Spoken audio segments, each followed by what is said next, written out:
listening to the best of the Martha Zoller Show.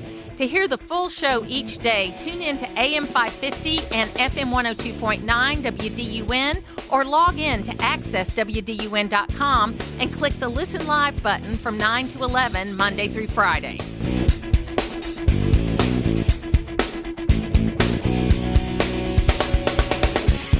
We are talking to Attorney General Chris Carr, who is running for governor. And as you know, I have picked a side in this race, and so I am supporting Chris Carr. And he's here with us right now. Welcome, Chris. How are you? Good morning, Martha Zoller. Always great to be with you. Thank you so much. And first of all, big announcement about the number of sheriffs that around the state that are supporting you. Tell us a little bit about how important that is to have that law enforcement vote. Yeah, Martha, we couldn't be more proud that we announced over 50 sheriffs statewide and for our Republican primary that are endorsing us. It means the world because one of the things that we have focused on and one of the things that we're supposed to do in government is to keep people safe. And to have the men and women on the front lines, both current sheriffs, former sheriffs, that will stand up and say that Chris Carr has done it the right way means the world to me. They've got to get elected. They're out in their communities. They're fighting violent crime and gang activity. We're working together on human trafficking and now organized retail theft. But they understand it. They understand. They see it every day. And to have the support of the men and women in uniform. And the other thing, too, Martha, you know this, coming out of 2020 and 2021, there was a lack of respect for law enforcement. And I truly believe those of us in public life, but then just folks in the public in general, got to stand up and support the men and women that are willing to go out there every day in a job that is not always safe, and somebody's probably praying that they're going to make it home at the end of the day. Support them through training, technology, and resources, and that's what we're going to do when I'm governor. So just tell me a little bit about how the campaign's been going. And for those of you who may not know Chris's background, Chris started out, spent a long time with Senator Johnny Isaacson, came out of that Isaacson school, ended up being his chief of staff. Then he was the head of economic development under Governor Deal, so he understands how to bring business in the state. And then he's been involved, now this is his second term as Attorney General, and has really fought hard against human trafficking and all of the things, gangs, the really seedy stuff that we don't want to pay attention to, but we have to pay attention to. And so you've traveled the state now for a while, and what's different than you thought it was as you've traveled the state? And then what do you see as the biggest things you need to be talking about? Well, the things you got to be talking about are jobs and safety, because those are the things that really impact Georgians every single day. And Martha, we've been out there working. You know, it's 159 counties in our state. We're the largest state east of the Mississippi. We have nearly 12 million people that have moved to and lived and stayed in and live in our great state. So there's some new folks. There's some folks that have been here for a long time. But the thing that has not changed is hard work. And when you get outside of Atlanta in particular, people want to look you in the eye, shake your hand, find out who you are, have your cell phone number, and talk about what you're going to do in public life. And so I saw that with Johnny Isaacson, whose theory was if there are two people meeting at a fork in the road, I got to be there. I've seen it with Brian Kemp. I saw it with Nathan Deal, and I saw it with Sonny Perdue. The hard work is what wins a race in the state of Georgia. It's not money. It's not endorsements. It's not anything else other than the vote of the people of our state. And there's a lot, whether you're in the mountains of North Georgia, you're on the coast, and all the development that's occurred, agriculture still is the number one industry in our state. You got to remember that. Our state's been built on agriculture, manufacturing, trade, the military, construction, hospitality. And so that job matters. And the thing that I think that we've seen, too, is this need to be prepared for the jobs of the future. Literacy, making sure kids can learn to read by the third grade, but then also aligning for the jobs of the future. And that also means being able to work with your hands, be an electrician, being a plumber, a welder, whatever it may be. But the world we live in is just different. It has changed. There's a lot going on. But one thing I know is Georgia has become the model for the United States of America and how to do it, whether it's based on jobs or safety. Well, tomorrow we're going to have Barbara Wall on, who's head of the CTAE programs at the state of Georgia, which is doing exactly that, which is making sure that high school students are exposed to things that they can get careers in right out of high school if they want to. And so we're excited to be talking at depth about that. But one thing I hear from folks all the time, and especially those people that are like in the 28 to 35 or 25 to 35, they're having a harder time finding jobs, Chris. They're having a harder time buying their first home. They are the first generation that thinks they're not going to have it as good as their parents did. Are you seeing that as you're out on the campaign trail? We are. And look, I've got a 21-year-old and we have a 27-year-old. These are the conversations we've had at home. And, Martha, I was just listening to the news report beforehand about the Flowery Branch principal that helped the employee that ended up getting the car. What a great story, by the way. I mean, just an uplifting story. But think about this. We did society a great disservice when somewhere in the 70s, 80s, and 90s, we took shop out of high school. And we told a young person that you're not as smart as someone that goes to college. That's crazy. That's absolutely crazy. I've got friends that own plumbing businesses and HVAC where they can't find enough folks, and you're making a great living. But one thing is true. AI is here, and there's no doubt it's having some impact on some jobs. But the reality of the situation is it's going to create other jobs down the road. And as I was reading an article, one of the CEOs of an AI company said, look, the state that invests in technical college training is going to be the one that's ahead in the AI world, because somebody's got to build the facilities, maintain the facilities, wire those facilities. So again, we've got to go back actually into middle school and start showing kids the whole spectrum of what opportunities are out there, whether you're going to, be in the AI world or you're going to be using your hands.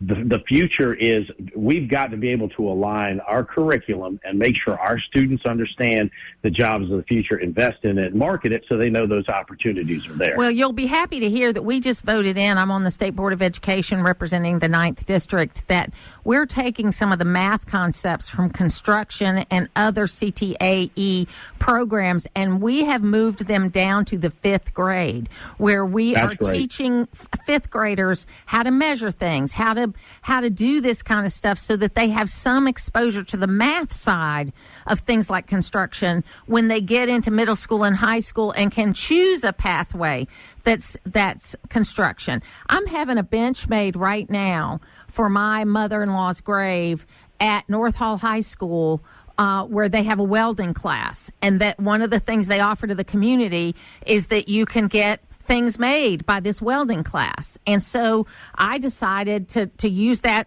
service for my project, and I'm really excited about it. And so there's a lot of opportunities like that for kids. And we got to, I used to say thank God for Mississippi, but Mississippi has lit a fire under their public education, and they're doing great, and we need to follow. Well, we do, and we need to have those options in education. And I commend you for what you're doing on the state board, too, Martha. But one of the things I've talked about, wouldn't it be great if we could have all of our school boards around the state go out to our 5th, 6th, 7th, and 8th graders, and in the fall talk about the careers that are in the community? I mean, everything from being in the hospital or being a mental health professional to being in construction or hospitality or technology or whatever, manufacturing, whatever it is. Go in the fall, because these are experiential learners. They need to know what's out there. And then in the spring, take them on a field trip to go show them. Yes. Because they need to see it. And I actually brought this up in Wayne County. And so my friends in the Wayne County School Board and the Development Authority and the Chamber are actually doing this. Other organizations do it as well. But Governor Deal had talked to me about that, about how do we get kids to come back to non-urban parts of our state, and showing them what the options are and building that workforce and building the excitement of what, what possibilities are. I think there's a great partnership to focus on as well. No, absolutely true. So how can people help you if they would like to do that? Yeah, go to carforgeorgia.com. Come reach out to our campaign. Let us know, because the excitement is building. And look, this is a long way. We got 8 months till the primary on May the 19th. But I want to earn the vote and the support of all your listeners and everybody around this state because I truly believe Georgia can remain the model for the nation. But as you know this, Martha, this is a different world. You nominate the wrong Republican who simply cannot win statewide, and unfortunately we've done that in a couple of races, particularly in the Senate. Nominate the wrong Republican, and you will have a Gavin Newsom or a John Ossoff or Raphael Warnock type governor in Georgia, and then that changes everything from a jobs and safety perspective. Because you can just look at the mayor's race in New York. This is a different world. Not everybody believes what we believe in the power of freedom and free enterprise and individual responsibility. Chris Carr, thank you so much for being with us today, and I'll see you on the trail. Thanks, Martha. Appreciate it. Have a great week. It's where North Georgia comes to talk. It's the Martha Zoller Show on AM 550 and FM 102.9 WDUN. Bill Crane's here with me today. And, Bill, I got to tell you, when I saw that, when the president came out and announced that Gaza proposal a couple of days ago, which he's now said Hamas has a certain amount of time to accept it or else he's going to authorize or allow Israel to do what they have to do to finish this. But it was, you had this, I couldn't believe the Arab countries that were supporting it. I couldn't believe, kind of how it was put together. You got Tony Blair involved that has been involved in the Middle East since he left the prime ministership. It was outside the box thinking that looked like it included all the big players. No, Hamas was not included in the negotiation, but to the point that Noah was making is that it finally isolates Hamas like they should be. I was impressed. I watched the press conference afterwards. First thing I noticed when I saw the news coverage was that the president looked a little fatigued, but you're right and Noah was right. It did not focus on the partnership. I saw nothing in the news coverage that talked about all the other countries. I got that later. I did see an editorial. It was either the Wall Street Journal or the Financial Times of London. I read both, and I apologize to be able to cite which one. It was complimenting Trump on this, as well as his his pivot, if you will, on Ukraine. But the president does need to remember he somewhat steps on his own headlines, because the same day that he saw President Netanyahu in the afternoon and announced this, he met with congressional leaders about the debt ceiling 3 hours later. Right. So this administration, when they have sometimes 6 or 10 things going on the same day, and he's on social media talking about the number of federal government employees he's going to lay off and the leverage to get Democrats, it does get lost. It kind of becomes a salad, and which story and which piece of the salad gets focused on. And so I would say for the administration, and particularly if Susie Wiles occasionally listens to your show, perhaps a little bit more discipline on big events like that having their own day, because that is the way you command the news cycle. When you've got 8 or 10 things, particularly stories that the national media is going to take a position on, the one you want necessarily going to get the sunshine on it. Yeah, I'm encouraged by this, even though I don't have a lot of faith that Hamas is going to, give in. Yeah, but I agree. Yeah, but it was out of the box thinking, and I just think it's important. Well, given the partnerships he's built in the Middle East, it's also important occasionally to flex that muscle. And, the first foreign state visits he made were to Qatar, Saudi Arabia, and the Middle East. And, of course, he has had the longstanding relationship with Bibi Netanyahu in Israel. So to play that card and then to layer atop that many of our European allies who we're sort of at odds with right now over other aspects of this, them giving recognition to the Palestine, et cetera, shows that this president is capable of détente and reaching deals and not necessarily agreeing with everybody in all things at all the time. It's not one of those situations where you're 100% with me or you're the enemy. And that I thought was very plus for the Trump administration. Absolutely. And I think it really started, honestly, when he went to Saudi Arabia a few months ago in June, I think it was, and he said, I'm not trying to change your culture. What I want is peace with you, and I want to do business with you. Okay? It was a different message. You know what I mean? It wasn't like you have to be more like us. It was, we want peace and we want prosperity, basically was the message. And he came out of there with trillions of dollars worth of commitments, some of which we're already seeing going into the ground here in America. So it was, I would say so far, it's probably his most successful trip abroad of this administration, not necessarily the first administration. Absolutely. So the other issue I wanted to talk with you about is the government shutdown, because maybe I'm numb to this kind of stuff, because I know it really doesn't go anywhere. It is kind of catchy that they're calling it the Schumer shutdown, because it is a little catchy. You did have 3 Democrats vote. 1 Republican voted with the Democrats, and then 3 Democrats voted with the Republican. And they're going to have another vote today sometime. And there are a number of states that Democrats voted no, that they are in states that are Trump states. And also, it's the same CR that they voted on 13 times under Biden. So the funding they're talking about that they don't like in the big, beautiful bill doesn't come into play until the end of 26 and the beginning of 27. Right. It's the extension of the Affordable Care Act. During the Biden administration and during the pandemic, the Biden administration increased the subsidies that were already in place for healthcare marketplace customers, I'm one, to receive against their premiums if they qualified. And that's an additional, the Democrats are asking for over, I think it's either 5 or 10 years, $1.5 trillion if those cuts are restored, and that they basically took it back down, eliminated those subsidies in the big, beautiful budget bill, but it doesn't take effect until 2027. Absolutely. So let's talk a little bit about state politics, because we've had more people get into the Democratic run for governor, and it seems like the field's a little stable on the Republican side. Yeah, I will say, you and I had been talking for weeks, and we knew Secretary of State Raffensperger was going to get in. But on the Democratic side, you do have a second woman and 7 candidates, and I apologize. I'm not being rude. I cannot correctly pronounce her name, but she is a state representative from Gwinnett County who is the state's first Muslim-elected state representative. She's also from Palestine, and she doesn't call herself a socialist Democrat, but she's the furthest wing of progressive of the Democratic Party and very much anti-establishment, anti-GOP, anti-government in a lot of different ways.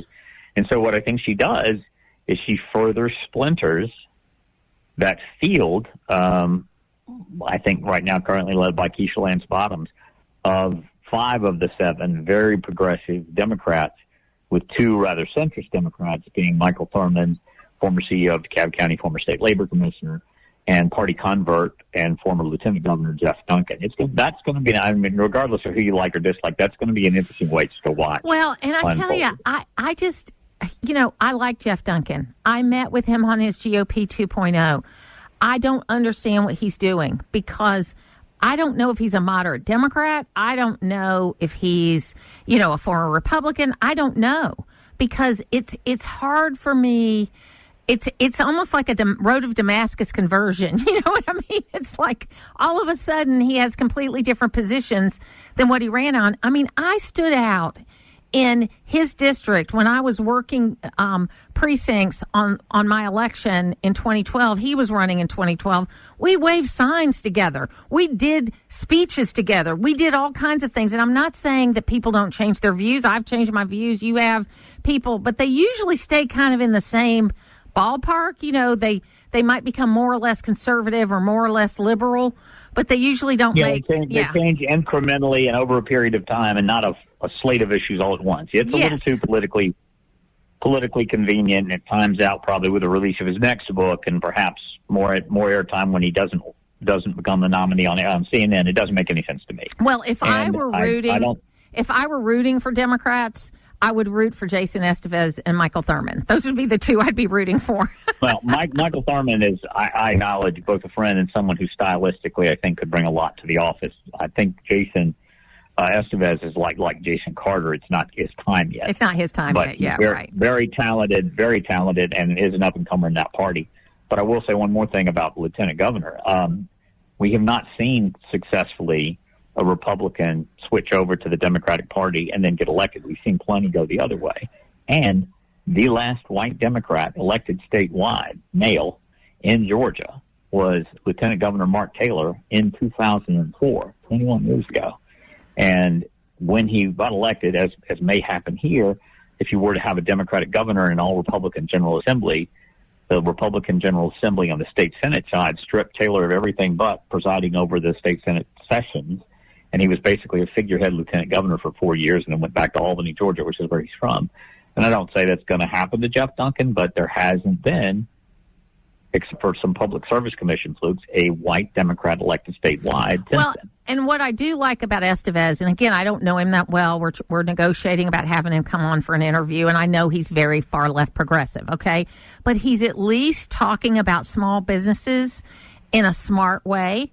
And so I'm willing to listen a little more. I'm not going to vote for a Democrat. I mean, I can't. The only way I could see myself voting for a Democrat, I can't, maybe for Michael Thurman, if that was, I don't know who the other choice would be. You know what I'm saying? So he's one that I would at least consider. If it was him and a Republican, I probably would still end up voting Republican, though. But Jason, I want to get to know him better, because he is talking about small business in a very smart way. He is, and again, like Jason Carter, he's making the right kind of connections. He's building a donor database. I'm sorry that he went ahead and before the session resigned his state Senate seat to focus on the campaign, because I do think he's one of the brighter bulbs on the Democratic side. Well, and you get that exposure. You get that exposure being in the general session, even though you can't raise money. That's one of those consultants that you and I both had experience with who have too much influence telling you, we need you full time. I need you smiling and dialing. I need you on the phone raising money. You don't have time to be a legislator. And unfortunately, that falls into the trap of, why are you doing or trying to do the next job instead of the job I paid and hired you to do? Now, I will tell you, when I was 22 years old, I was working for a guy named Herb Blondheim at Rich's. One of my favorite guys in the world, was my first big boss. And he took me to lunch one day, and he said, Martha, you're going to be a really good buyer one day if you ever get there.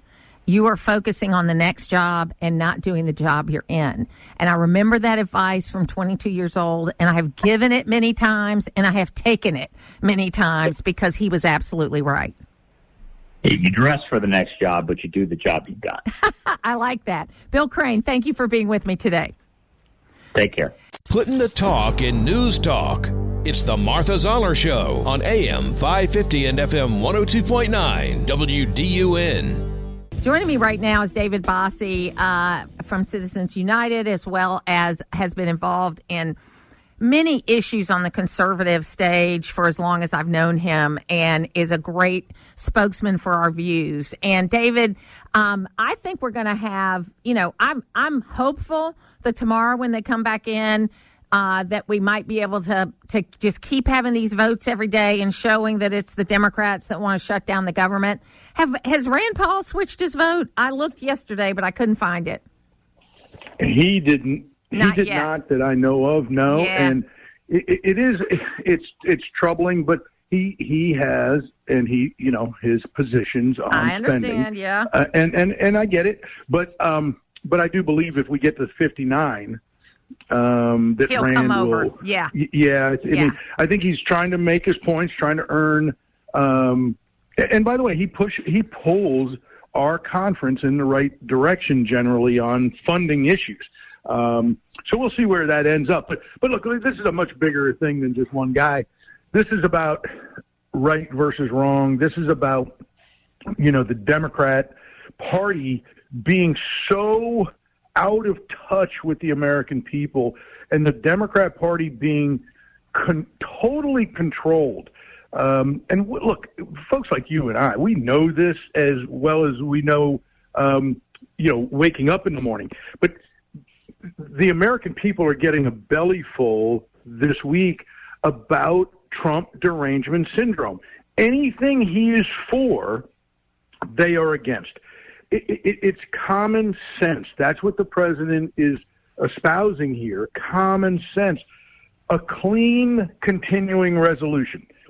Historically, that is what the Democrats have always supported. But because Donald Trump supports it, they're against it. And voted on 13 times. Most of it while Biden was president. I mean, it is crazy. And what I understand the continuing resolution, the clean continuing resolution to be, is there were a couple of little shifts and some addition of security, money for security for Congress. But basically exactly what's been voted on the last 13 times. Now, do I like that we keep doing continuing resolutions? No, I don't. But John Thune... No, you and I have been against them. That's right. John Thune has said that they are close to actually finishing a budget on time and that they need the time to do it.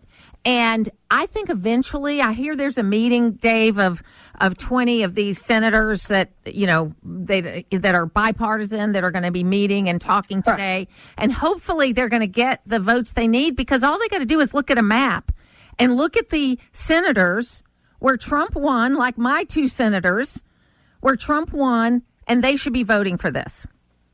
Well, your two senators are part of the problem, not part of the solution. Amen to that. Right? And your state needs to solve that, okay? Because we're going to believe me. It's to the detriment of Georgia, all Georgians, and being an University of Alabama fan, I don't really usually lose a lot of sleep over Georgia, but and I'm sorry about Saturday. Well, not sorry. That's all right. I'm a double dog, but I can take it. Oh, you guys dish it out. So you could certainly take it. That's right. For sure. So no, this is a problem that your state needs to fix, in that, if we didn't have those two left-wing leftists, just as hardcore, I don't call them progressive. They're just barely socialists. They are part of the problem. America has a 37 staring at a $38 trillion debt, and we have out of control spending that this president, this House, this Senate is trying to, for the last 8 or 9 months, trying to claw back so that we can sustain it, because we are on a track for bankruptcy. The American people are just starting. I don't believe they really understand it, but they're just starting to understand the gravity of the situation. And we need to make, as a nation, the tough choices today when we have the chance to make them, as opposed to them being made for us. And No, go ahead. Sorry. No, because there's going to be a moment in time. We don't know when that is. That's the problem. There's no calendar date, but we don't know when it is. But America's on track for insolvency, and we have to get our spending under control. So I sent a message to Senator Ossoff. He used to come on the show. He doesn't come on anymore. But I sent a message to him shocked. Before the thing, and I said, look, bottom line is you had 50.6% of the vote, and in the last election, Trump won. What you're doing by voting no is just giving more power to Donald Trump, which I'm fine with for the moment. Okay? For the moment, I'm fine with Donald Trump having more power. And if you really believe what you say, then really, you're not being reasonable. So these Democrats are saying Trump is a despot, Trump is Hitler, Trump is this. But if you give us health care for illegal immigrants, we'll let you have what you want. How outrageous is that? Let's just go back to your point of that senator. Not because Donald Trump, to extend your point, Donald Trump won the state of Georgia and won it pretty well. Yes. Your two senators are not representing those voters when it comes to President Trump's agenda. So they're in conflict. And so the American people are waking up to the fact that these leftists care more about illegal aliens, illegal immigrants, than they do American citizens. And we've been doing this together for a long time, but, Santelli, the guy from CNBC, famously said in the lead up to the Tea Party movement, now back 15 years ago, he said, America is going to be lost when there are more people drinking the water than carrying the water. And that's the watershed moment that we are in right now. We have to get our finances under control. So the left wants to spend $1.5 trillion, add it to the current spending budget that we don't have. We don't have the current budget, let alone $1.5 trillion additional dollars. We don't even have what is currently being spent, which is why there are many members of Congress, including some that we've talked about, that want additional spending cuts, that they want bigger cuts. And that's what the Democrats have done. They're allowing now a complete Russ vote, who is a hero. This guy is courageous. This guy is wicked smart. And the Democrats have now allowed Russ Vought the opportunity to go to the president and tell him exactly what he can do, how he can do it, and how he can make it permanent in the restructuring of our bloated federal bureaucracy. And that's what the American people want. That's what they voted for. And by the way, that's what's needed. It has to be done. We have to get our federal government under control, smaller, more efficient, better run government, which you could see this president's cabinet is running their agencies so much better than any time before in history. And I want to say to folks, because we have these two senators that we have, you can make an impact by calling their office and by letting them know. But here's what I'll tell you, what I learned from working for a senator. Don't call the D.C. office. Okay? They don't really care because they're just going to work for somebody else. You got to call the local office because the people that work at the local office have a vested interest in that candidate. And they're going to actually put the message forward. And they care about the message more. Call the local office. Let them know you want them to vote for the continuing resolution.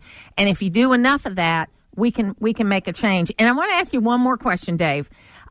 We talked about Rand Paul at the beginning, but you know Rand Paul's plan, which I think is the exact right plan for what we need to do to get our budget right. And I'm sure he's talked to Russ Vought about it. Is that you go back to 2019 spending, you adjust it for inflation. Maybe add a little bit more for defense or something like that. But you are basically $200 billion away from a balanced budget if you do that. And it's reasonable. It gets all the COVID money out of there. But nobody wants to be reasonable. It's so crazy. Well, that's what it goes to my point earlier, common sense. Yes. That's what this president ran on. It's just two words, common sense. The president of the United States, Donald Trump, ran on it in 2024. He ran on it in 2016, obviously in 2020. But he made it a centerpiece of his reelection campaign was common sense. We are going to do things that, look, let's just use crime as an example. These blue cities, these blue states that did not vote for Donald Trump.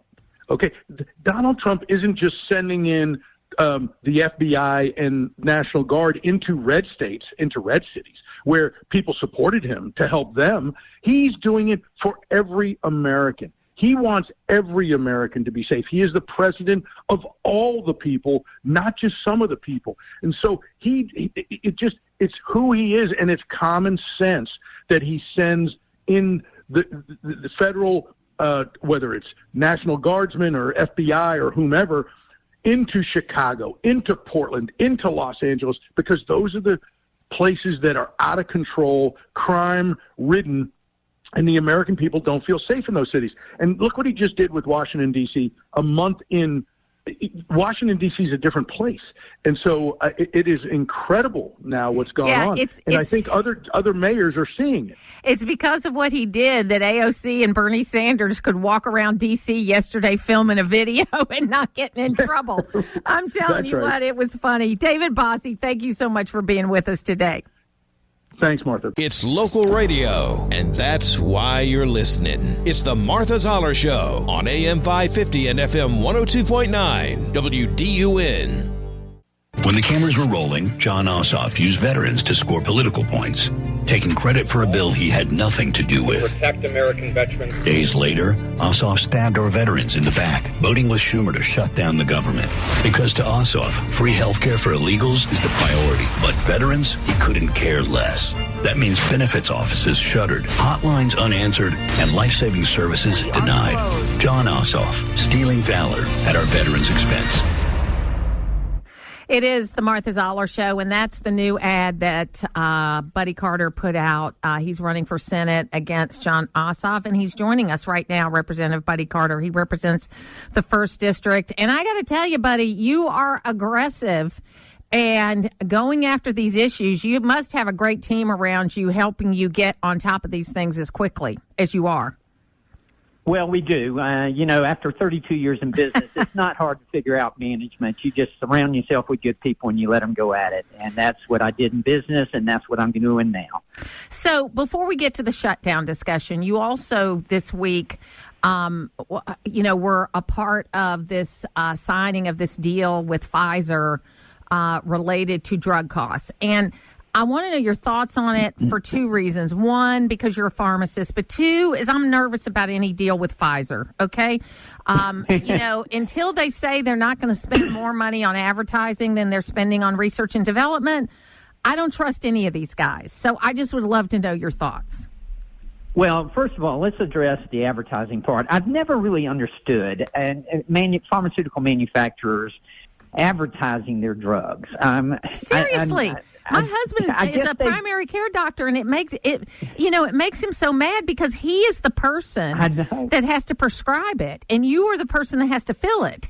It's the customer shouldn't be like going, "Oh, I need that drug." Anyway, sorry. I know. You're going to walk into your doctor's office and say, "Hey, this is the drug I need. I saw it advertised on TV." Well, that's not the kind of cancer you have, folks. I mean, it's just ridiculous. But I will tell you, I do like what the president is trying to do in bringing down prescription drug prices. And he understands where the problem is. He understands it's with the middleman. Now, he's taken a little different approach than I would think that I'd like for him to take. I'd rather him attack the middleman directly. But he's trying to get at him, and he's putting pressure on them, and it will indirectly put pressure on them. Now, Pfizer, yeah, I question them because of the vaccines and everything. They really got a sweetheart deal with the vaccines. But, I do think it's a step in the right direction in bringing prescription drug prices down in America, and I applaud the president for what he's doing. Yeah, absolutely. And, it's been a while since I had a baby, but my niece had a baby on July 4th, a July 4th baby. And there's like 71 vaccines they want to give to this newborn. And she pushed back on some of them, or a lot of them, actually. I think we need to have a real discussion about that, too, because an infant's immune system isn't even developed yet. Why are we introducing vaccines as while they're newborns? Absolutely, and that's where Bobby Kennedy has come in with radical transparency. Is the way that I describe it. And we need that. We need people to understand and let the pharmacists and the physicians, along with the patient in consultation, make these decisions. Don't be forcing this upon people. That's the thing that I think bothers most people, is that you tell them you've got to have this vaccine. Now, in some cases, it may be a requirement. It may be necessary, but in the majority of cases, it needs to be through consultation with the patient, with the parent, or with the patient and the pharmacist and the physician. Absolutely. So let's talk about the shutdown. Looks like they had another vote yesterday that was still 55 to 45. I think that if it gets to 59, and Dave Bossie pointed this out to me, and I kind of agree with this thought. If it gets to 59, then I think Rand Paul is going to come back over. I think he was trying to make a point. He's at least been consistent about his views on spending. This is not anything new with him, and he's voted his conscience quite a bit, even when it cost him. Okay, so I kind of respect that about him. But where are we? Because am I right that everybody got a paycheck on the 30th? Did everybody get a paycheck on the 30th, federal employees? They did. And most importantly, our military did. So this idea that really we got until the 15th of the month before anybody starts hurting from a paycheck basis, correct? That is correct. Okay. You're absolutely correct, particularly our military. And to your point about Rand Paul, I hope and I do feel like he will come around if we get to 59. But the point is that, look, the impact hasn't been felt yet, but it will be felt very shortly, especially by the 15th. Our military did get paid on the 1st, but if they don't get paid on the 15th, I've already sent a letter to House administration asking them to forego my salary until this is over with, and I'm not going to take anything until this is over with. But, when our troops don't get paid, when Social Security is questioned and whether you're going to get paid, or the VA benefits, or if seniors can't access telehealth, these things have a real impact, a real life impact. And that's what the Democrats, Chuck Schumer, John Ossoff, and the Democrats, they don't seem to care at all whether that happens or not. Well, I will tell you that they're going to hear about this, and they'll hear about it at the ballot box. But to folks who get Social Security, because I know that the Democrats are floating that, but Social Security is a completely different fund, correct? I mean, we're not dipping into the general fund yet like we are with Medicare. It's all a completely different fund. So Social Security recipients have nothing to worry about, correct? They do not. They should be getting paid, but there's always concerns. The government has to go in and pull out money from one pot to another pot, and for essential services, it could potentially. But the point you make is right, and that's one thing we have to keep in mind. But there are going to be services that are going to be impacted, particularly for our veterans and particularly for our seniors. And that both of those groups are going to suffer. Well, and I know you're running for Senate, and I think one of the things that really bugs me the most about our senators, and to some degree, with the exception of Johnny Isakson, I think even Republicans make this mistake. They get up in that bubble, and because it's a very exclusive club, it's 100 people. It's one of the most exclusive clubs in the world, and they start acting like. They start playing hard to get, if you know what I mean. They don't talk to their constituents anymore. They don't, you got to get through 14 levels of people. I worked for a United States Senator, okay? I know how this goes, and I fought hard against it then.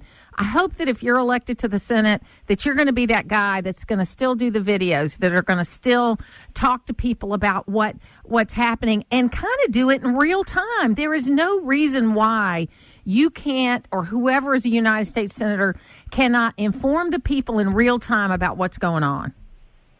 Oh, absolutely. And we've done that, and we will continue to do that. Look, we got three major candidates in this race right now. One is the son of a legendary football coach, another's the son of a congressman. I'm the son of a shift worker in a paper mill. My dad would have been 88 yesterday if he were still alive. And I'll never forget the means by which I grew up, and that I take that with me for everywhere I go. Absolutely. So, what do you think's going to happen in the next few days? Well, nothing's going to happen today. If you were a betting man. Right. There's not going to be any votes in the Senate today because of the Jewish high holiday, Yom Kippur. But tomorrow they will vote again. I suspect it will not pass. We had a conference call yesterday with the Speaker. He indicated to us that the earliest we could expect to be back in would be Monday afternoon. We may go back in Monday afternoon if something passes through the Senate, but it won't be before then. And obviously you've passed something, the House has. The only reason why you'd have to come back in is if they change something in it in order to get some votes, right? Because if they just exactly right. If they just pass what you sent over there, then the president will sign it. That's right, and it's all over with, thank goodness. Thank goodness. But for 7 more weeks or however many more weeks. So how close are we, buddy, to actually getting back on regular order? Because my thought is we should do a continuing resolution all the way to next September, even though I hate continuing resolutions. But then we've got to really hold people's feet to the fire about doing regular order for this next budget year. And there is a possibility we could get our appropriations done before November 21st, which is when this CR that we passed out of the House with the Republican majority expires. And Tom Cole and the Appropriations Committee, they are doing their job. We've already passed 60% of our appropriation bills. Now, the others are tougher. There's no question about that. But we can do it if we set our mind to it. And if we stay together in the Republican majority, we could get this done before November 21st. And why is that important? It's important for a number of reasons, not the least of which, what you just mentioned about CRs and not liking them.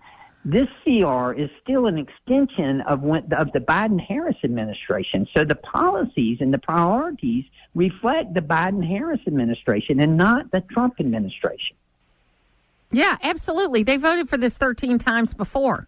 They voted yes plenty of times. Okay, so sure they need to vote. And if you're a Democrat senator, first of all, our Georgia folks need to call our Democratic senators and call the Atlanta office, because the D.C. people don't care, because they're going to work for whoever the next senator is, in some office. Okay, the way you get your message through is by calling their local office. And then we've got to get this going. And if you're a Democrat senator in a state that Trump carried, you need to be rethinking your vote. I would agree, especially with two Democratic senators from the state of Georgia, which is a Republican state. It's a red state. Yes, it is. They're yes, not representing our values. And I have sent a letter to both of these senators, both of our senators, encouraging them to forego their salary during this time as well. Absolutely. Buddy Carter, thank you so much for being with us today. Thank you. Always a pleasure. To hear the full versions of last week's Martha Zoller shows, go to the podcast page at accesswdun.com, and you can follow me on social media at Martha Zoller.